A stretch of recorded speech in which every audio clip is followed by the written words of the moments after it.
Good morning, all of you. Today we are going to start class 7th SST Geography, chapter number 7, The Water World, part 1. So, student, in this chapter we'll read about the different water bodies which is present on the earth's surface and the quantity of water which is present in on earth's surfaces that we have to read in this topic. So let us begin with the topic hydrosphere. So basically hydrosphere is what? The water surface, the water present on the earth's surface, that is the hydrosphere. So basically it is of total amount of water that is present on the planet. Now the hydrosphere include the water that is on the surface of the planet, means the water that is present on planet as well, on the surface, underground and in air, means all three of the bodies of the earth surface, the water whatever it is present, that comes under the hydrosphere. A planet's hydrosphere can be liquid, vapor or ice. So all the three stages that we have that we know very well. The water can be in the liquid form, the water can be in the vapor form, or in the gaseous form, or in the solid form, or it is also known as ice. So these forms are present on the earth's surface. uh, Now basically the water which is present on the earth, it exists from in the form of oceans, lake, river, underground water, wells, aquifers. Aquifers is the water that is present beneath the rock surfaces. The water present beneath the rock surfaces, that known as the aquifers. So these are the places where the water are visible, like oceans, lake, rivers, underground, wells, aquifer. It is also present in the form of the clouds and the fogs, means in the form of water vapor. The frozen part of the Earth's hydrosphere is made up of ice, like glaciers, ice caps, and icebergs. So, the frozen form or the solid form basically. Water moves through the hydrosphere in the cycle. So, you know very well, you have already heard about the water cycle in the previous classes. In the previous topic, I had also explained that the water cycle is what? The water cycle is the movement of water in the atmosphere from the through the evaporation and condensation and precipitation. So this is the three cycle from where the three ways from where the waters started rotating from the earth surface to the cloud, and again in the form of rain to the earth surface. So this cyclical changes of the water from water to water vapor, and again in the water, that is considered as the water cycle. So this is the only source which help us to retain the water on the earth surface in always. So this water cycle always help us to retain the water on the earth surface in the various forms, whether it is in the oceans, whether it is in the lakes, ponds. So whatsoever the water is present on the earth surface, that is on the basis of water cycle. Now the water is divided into two categories. The first is the salt water or the fresh water. So there you can see on the diagram the distribution of water basically.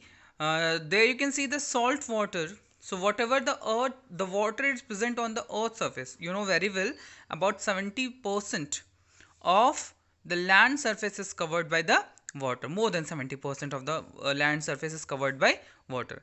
If we count that 70% as a whole or 100%, so from that only 97.5% is in the form of salt water or the saline water basically. So you can imagine the 70% water which is present on the earth surface. If we conclude it into 100, so in 100, the 97.5% water is salt water, and the rest 2.5 water is considered as the fresh water, means that is the fit for drinking for the people or the other various purposes. So 2.5% of water is present as a fresh water. Now if we conclude 2.5 as a 100% water, So on that 79% of water is in the form of ice caps and glaciers in the mountainous regions or the polar regions. So basically the fresh water which is present in the present on the earth's surface in the form of ice caps and the glaciers about 79%, and in that 20% of fresh water is under the ground.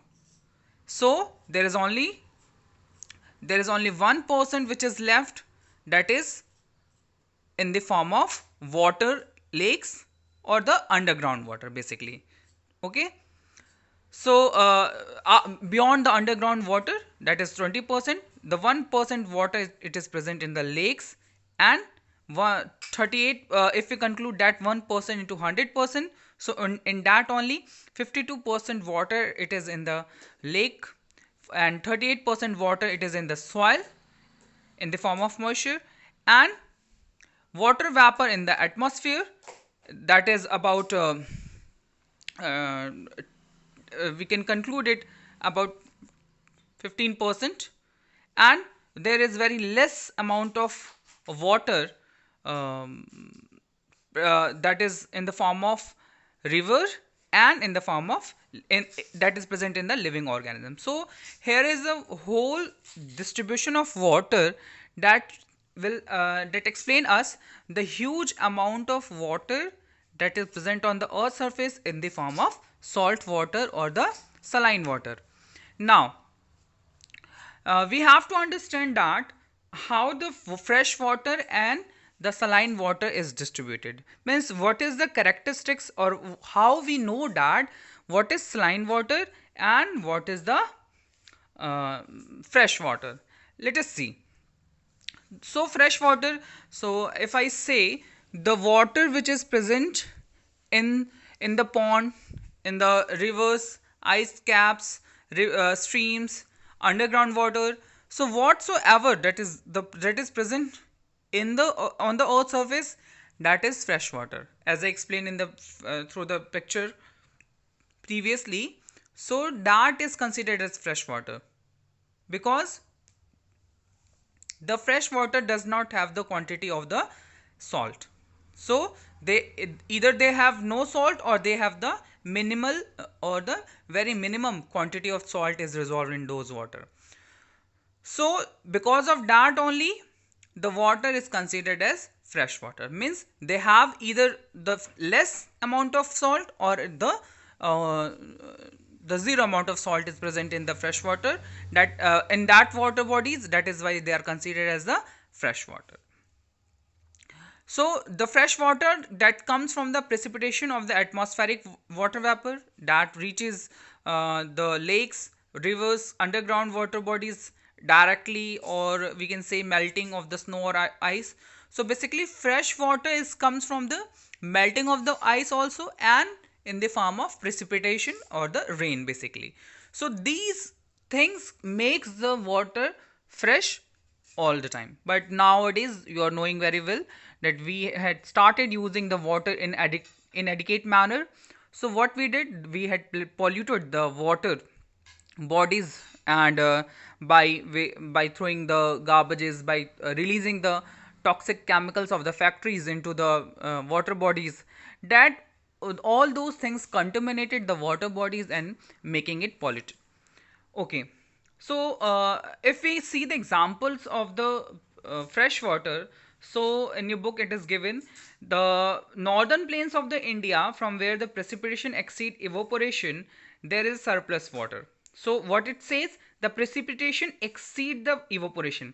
So amount of evaporation is the amount of precipitation is more than the evaporation, means the water which is get evaporated, more than that the precipitation occurs. So because of that there is a excess amount of water in the northern plains of India, the place where we all people live. So this area is have the maximum amount of precipitation and precipitation beyond the evaporation.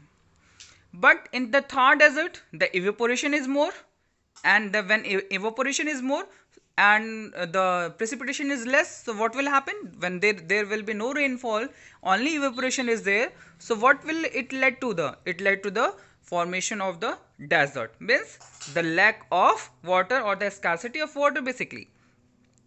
Ice caps, glaciers, so these are considered as the huge reservoir of the fresh water, but it is all in the solid state because of the because the temperature of the sun does not reach directly to those areas. Because of that only the fresh water is in the form of ice caps and glaciers. So when temperatures nowadays the temperature because of the global warming and all, so temperature is getting increased, because of that only these glaciers are getting melted.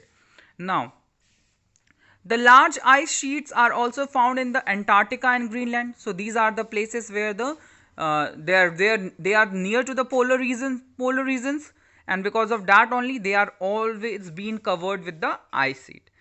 And the glaciers that is formed over a period of time due to the snowfall received in the high mountain ranges above the snow line. So basically, if I say, if you remember the previous topics that I had explained, when we go up to the altitudes, so what will happen? The temperature started decreasing, and when the temperature started decreasing, so whatever the precipitation is there, it will in the form of the snow. And when the snow rainfall will be there, the snow precipitation will be there. So what will it do?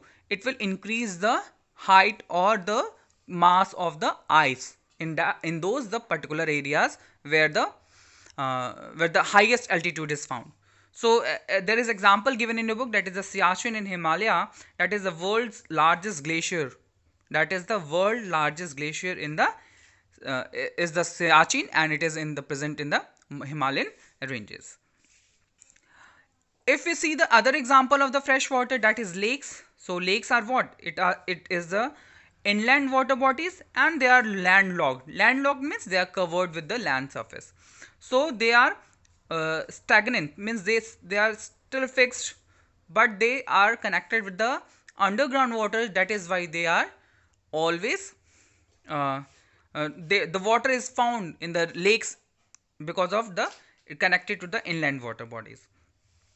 They may be in the different sizes, or they might be in the small pond, they might be in the big inland seas like the Caspian Sea, Lake Superior, the Great Bear Lake.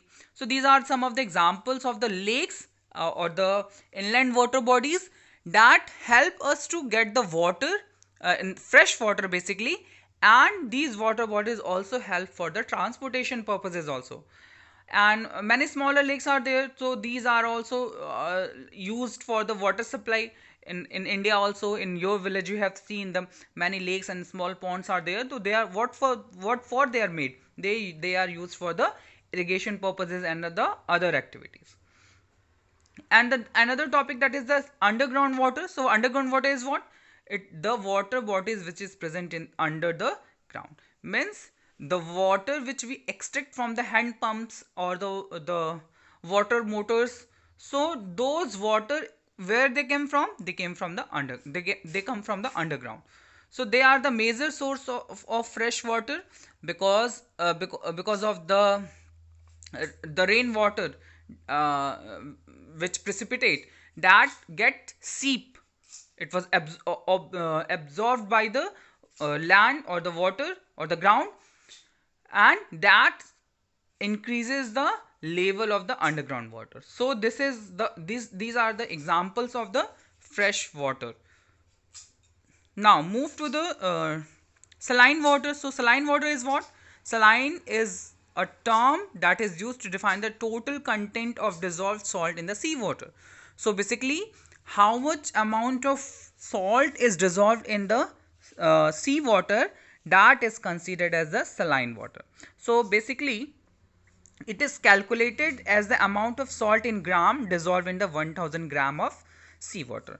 So how much, if we take the 100,000 gram of seawater, and in that 1000 gram of seawater, how much salt is present, that is considered as the saline water.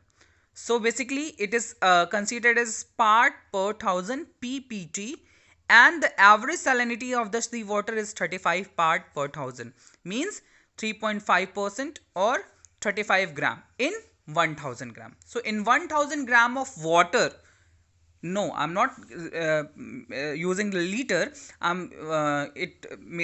I use the gram for the measuring capacity.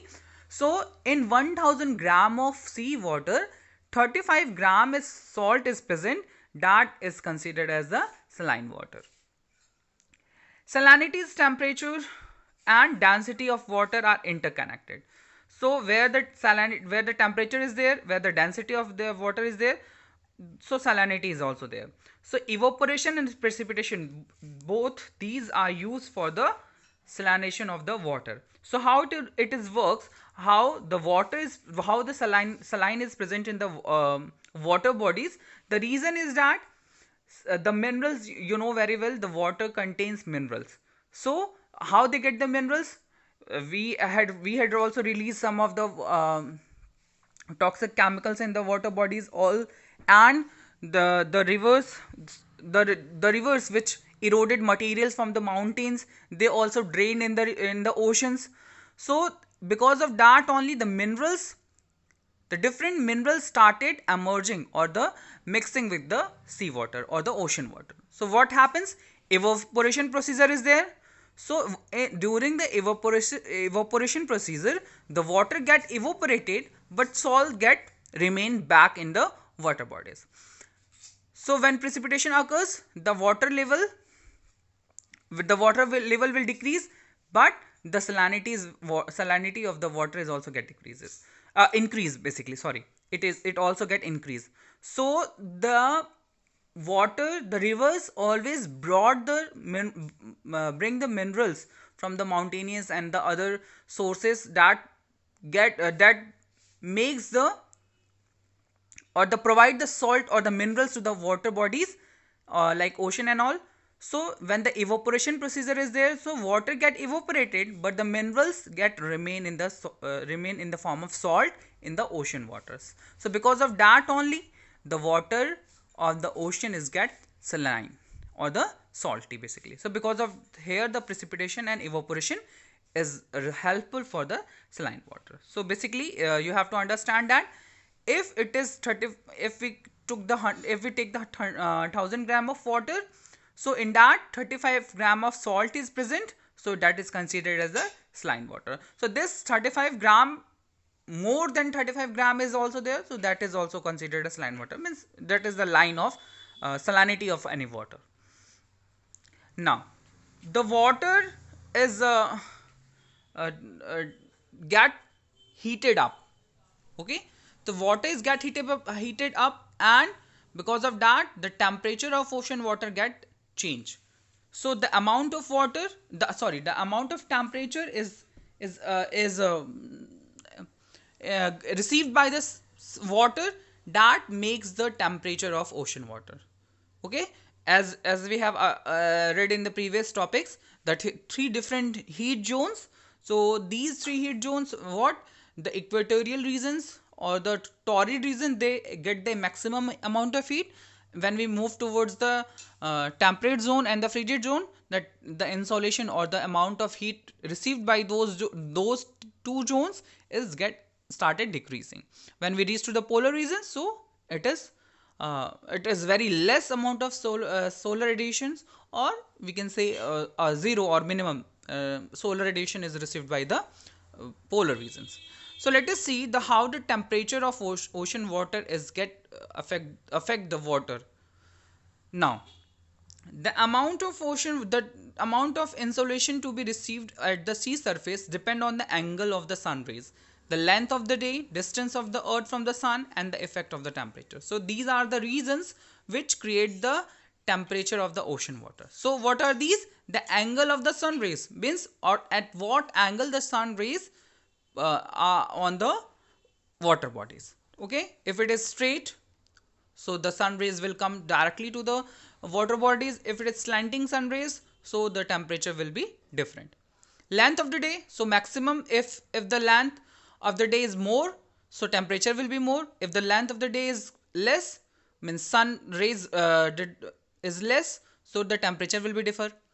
And distance from the sun and earth, so sometimes the southern pole is toward the sun and sometimes the northern pole is toward the sun, so that is also create the different in temperature of the earth surface. And atmosphere, the global warming and the other ozone layer is there, that affect the ocean water. The mechanism of heating and cooling of ocean water differ from the said mechanism to the land because of beside the horizontal and vertical movement of the water. So basically, what I had explained, that the sun rays angle of the angle of the sun rays, the length of the day, they may change the temperature of ocean, but it is different. Why I say? Because there are many more factors that affect the temperature of ocean water, like the horizontal and vertical movement of water. So how the vertical and horizontal how the movement of water is there, and the evaporation.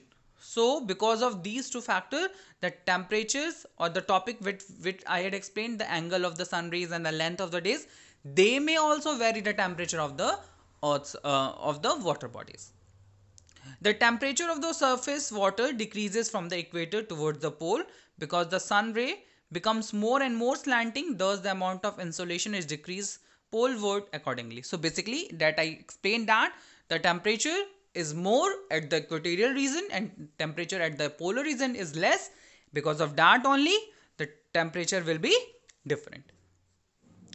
The temperature of the surface water between the 40° north and 40° south is lower than the air temperature, but it becomes higher than the air temperature between the 40° latitude to the poles in the both hemisphere. So basically, if we reach to the 40° north and south, so temperature will be differ. And if we go beyond the 40° to the polar regions, so temperature will be differ. So what is the reason behind it? The sun rays that comes on the earth surface. Also, the distribution of the water, the distribution of the temperature, basically how the distribution of temperature on the earth surface, that is of two type, vertical distribution and the horizontal distribution. Let me explain how the vertical distribution of temperature and the how the horizontal distribution of temperature. Now there you can see the maximum temperature of the ocean is always at the surface because it's directly receive the insolation and heat is transmitted to the lower section of the oceans through the mechanism of conduction. So basically the sun rays that directly enters on the earth surface, the water surface, basically the upper surface of the water. So the temperature that is received vertically received by the sun, or the received by the water bodies, the temperature will be more. In fact, the solar rays varies effectively penetrate up to 20 meter depth, and they seldom go beyond the 200 meter depth. So the sun rays that comes vertically on the ocean or the water surface, they go down towards the 20 meter depth or 200 meter depth. So means the temperature, they directly penetrate, they enter in the water bodies up to 20 meter, but they can exceed up to the 200 meter as well. So the temperature that is at the 20 meter of the depth of the water, that might be continued up to the 200 meter, but they may be different, they may be different from each other, but the temperature or the temperature will be more because of the vertical sun rays that enters into the earth, that water bodies. Consequently, the temperature decreases from the ocean surface with increasing depth, but the rate of decrease of the temperature with increasing depth is not uniform everywhere. So basically, when we go beyond the 200 meters, okay, means from the 20 to 200 meter, the temperature is almost it's about same, but when we go beyond the 200 meter, the temperature will start decreasing. So because the sun rays does not reaches to those points, the temperature falls very rapidly up to the depth of 200 meter. Therefore, thereafter the rate of decrease of temperature is slowed down. So after 200 meter, when we reaches more, when we go more depth of the 200 meter, After 200 meters, so what will happen? The temperature is differ. Why? The sun rays does not reaches up to the that point. This is the vertical distribution, means that directly sunlight enters. Now horizontal distribution. So how the horizontal distribution is affected? Because of the different zones. Like on the average, the temperature of surface water of the ocean is 27 degrees Celsius, about 80 degree Fahrenheit, and the temperature gradually decreases from equator towards the polar region. So when we move from the equator to the polar region, the temperature decreases. This is very common, just you know, the temperature, that is the horizontal distribution of temperature. So when we move from the equatorial to the polar region, so temperature will decrease. But the average temperature is what? 26.7 degrees Celsius or the 80 degree Fahrenheit. The rate of decrease of temperature with increasing latitude is generally 0.5 Fahrenheit per latitude. So when we move from the equatorial to the polar region, the temperature will be decreases by what rate? It is decreases by 0.5 degree Fahrenheit per latitude. Means we go beyond the latitude equator to the polar region, so temperature will decrease 0.5 degree per latitude. The average temperatures become 22 degrees Celsius, that is 73 degree Fahrenheit at 20 degree latitude. So the temperature of water bodies at the 20 degree latitude, it's about 22 degrees Celsius. But at the 40 degree latitude, the temperature is about 14 degrees Celsius or 57 degree Fahrenheit. But at the 0 degrees, at the polar regions, the temperature is get decreased about 0 degree Celsius or 32 degree Fahrenheit. So this is the horizontal distribution of temperature. So these distribution of temperatures affect the temperature of the water bodies or the ocean bodies. So these are the topics that we have to discuss in this video, and the next topic is about the water bodies and the water bodies, the major water bodies that is present on the earth surface, their quantity or their area, and what amount of what the percent area that is covered by those water bodies, that we'll see in the next video. Your homework is that you have to draw the distribution of water, that is the diagram that is given in your copy. Thank you, students.